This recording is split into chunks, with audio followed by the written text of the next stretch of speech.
Hello everyone and welcome back to the channel on the spookiest night of the year. At least when it comes to holidays anyway. I guess if someone was to dress up scarily some other time in the year and tap on people's windows, that would actually be way more scary, but this is all far beside the point, and is definitely nothing to do with the actual topic of today's video. How does the Legend of Zelda series do scary? The funny thing is, about a year ago I actually did a similar sort of video, specifically looking into how a certain game does scary in the series, none other than the infamous Majora's Mask. The game that most people would agree is the absolute scariest in the series, and sometimes it even invokes downright depressing vibes. While some might say that doesn't fit the tone of the Zelda games, having a game invoke that emotion, any game at all, is a huge feat of game design along with visual and audio cues. And while we're on the topic, please do check out that video after this one because I sincerely think it's one of my best put together videos I've ever made. Anyway, today we'll dig a little into Majora's Mask, but I want to look into the series as a whole, because Majora's Mask isn't the only game to solicit scary vibes. I mean, at least one area of most of the games give out that vibe, whether it be creepy, depressing, eerie, or to be honest, sometimes there are very specific pieces of each game that feel extremely creepy, but only if you end up digging just a little deeper. So sit back, relax, try not to answer the door for those trick-or-treaters just out there, and let's get into the video. Scary. We all associate very different things to what is scary, and that's because both fear and the term scary seriously are subjective.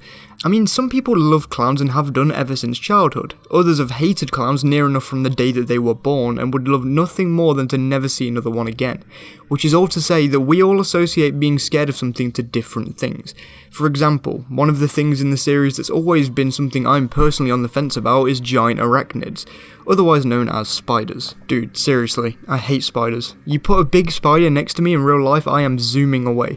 There are certain places in this world I physically couldn't live in because of spiders. Luckily for me, as I've grown, this fear has become something like adrenaline in video games. Nowadays I'd love to fight giant spider-like creatures. It's almost like conquering a fear when taking these foes down, and personally for me, some of the scariest fights I ever had as a kid were in the Zelda series, and namely, Armagoma from the Temple of Time in Twilight Princess. I mean, back when that game came out, let's not mess around. That was a giant spider spawning other spiders that looked as realistic as the Wii hardware would allow. I was terrified. Similarly, fights such as Goma in Ocarina of Time along with the Skulltulas. These are some of the scariest enemies in the series for me, purely down to my own fears. But let's talk about some that are generally across the board way scarier to most people than just little spiders. You'll know these names off by heart by now, surely, if you are in the Zelda scene. The two most widely accepted scary enemies are the Redeads and Dead Hand. Now, some might be thinking, how are these scary? Now, let me run the clip of the Redead screen. That mixed with the horrific design is scary enough, but then having them jump onto Link, especially when he's a kid, and slowly kill him is mortifying. The entire time you're looking for an out while Link suffers a slow and painful death. Now I will admit Dead Hand is scary for different reasons to that. Sound effects don't have nearly as much of a part to play here, but the design is just as creepy, and specifically the animation of this creature is horrific for so many different reasons. In terms of creepiness, a creature that seems to slither around and has multiple hands that can just grab you at any second is already scary enough. But nothing is quite as jaw-dropping as when a dead hand grabs Link by the face, slowly and meticulously makes their way over to the hero, looks him dead in the face, and appears to literally just bite a chunk out of the skin of the hero. It's truly terrifying. As explained earlier, the whole spider thing is just my own experience with enemies in the series, but there are far more creatures in these games that people think are scary. The Shadow Beast from Twilight Princess, Wallmaster, Floormaster, Likes, all of these creatures are all scary. There may even be some creatures I haven't mentioned that I think aren't scary at all, and that you think are a nightmare. But we gotta get off of enemies sometime and talk about my favourite parts of the scary factor in Zelda games, but do let me know your personal scary enemies in Zelda games in the comments. Now, atmosphere is something that I go on about all of the time when I talk about these games on this channel, and when it comes to how eerie these games are, there is no bigger part of the scares than the atmosphere, and there are certain parts of these games that are certainly atmospheric in a creepy way. Talked about Majora's Mask too much in the old video, but Termina is a prime example of this. Maybe it's not the scariest thing in the world, but Majora plaguing every part of the map, inhabitants of a once lovely town scrambling to get away, the last day when all hope seems lost, yeah, there are some pretty scary themes in there, and some themes that honestly get really dark, especially for a game developed by Nintendo. A lot of this stuff you see around the map, it's hard to even see it without checking in on the specific people that go through it. Honestly, it all gets pretty dire. Another great example of atmosphere done right, but in a more scary rather than a dark way in my opinion, is Snow Peak Ruins. This dungeon elicits feelings that only games like the original Metro Prime got me feeling. The music mixed with the visuals when you're outside of the Yeti safe room can only lead you to thinking of one thing: isolation. And may even lead a mind to wonder, even if that Yeti safe room is okay now, there's no telling that they won't turn on me. Especially when the Mirror of Twilight is somewhere in this building. Of course, there's also the thought of what went down in the ruins before the Yetis moved in.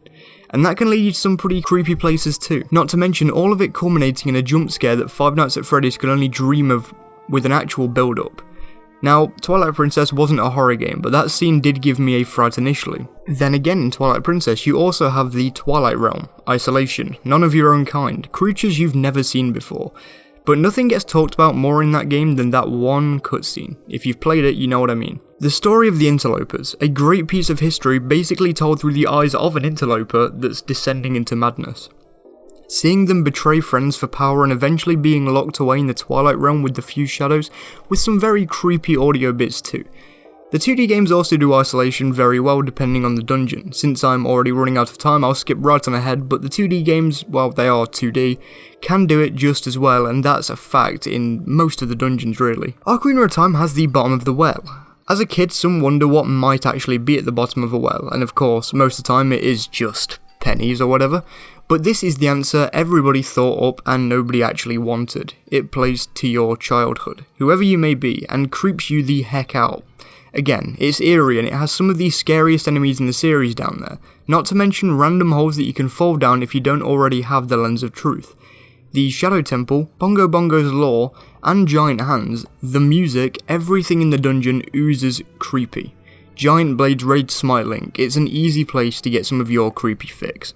Wind Waker. Despite being mostly a bubbly and fun game with some pleasant theming for both the eyes and the ears, it's also the game that has the Earth Temple, a temple that relies on the use of light to actually get through certain areas, and also the place where you'll find Redeads in Wind Waker, even creepier sound effects added for these ones too.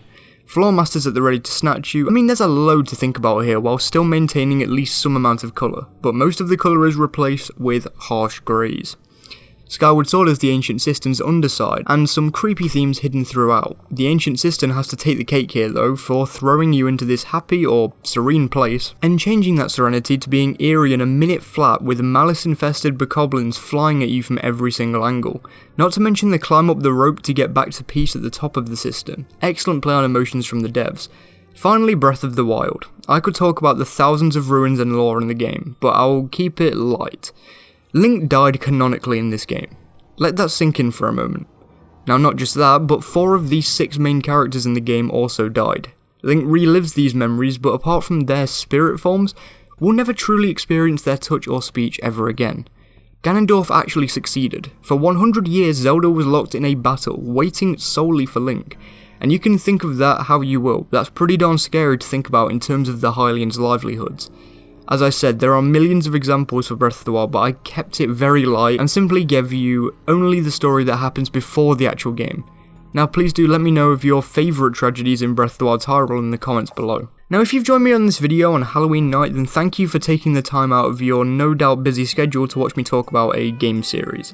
It really does mean a lot that people would genuinely do such a thing. If you're new here and did like what you see, then please do like and subscribe. It helps me out more than anything in the world, and you'll get more weekly Zelda content from yours truly. The people you can see on screen right now are my Patreon supporters, and they are just perfect people. Look at them. Sumji and Jared Whedon are especially amazing for being my top paying patrons. Now just look at the Halloweenish coloured names in the Triforce font. Thank you so much for the support, guys. If you'd like to join them, then you can do for as little as £1 or $1.50 a month. The link to my Patreon is in the description, and along with that link is the link to the rest of my media platforms, so follow me on them if you'd like to keep in touch with me. A special shout out to my Twitch, where I've been streaming a lot more consistently on that in the past week, so please do go and check out my Twitch. Again, thank you so much for watching this video. I hope you enjoyed, and I hope you enjoy spooky season. But until next week, please do stay safe out there. You never know what could be lurking in the darkness.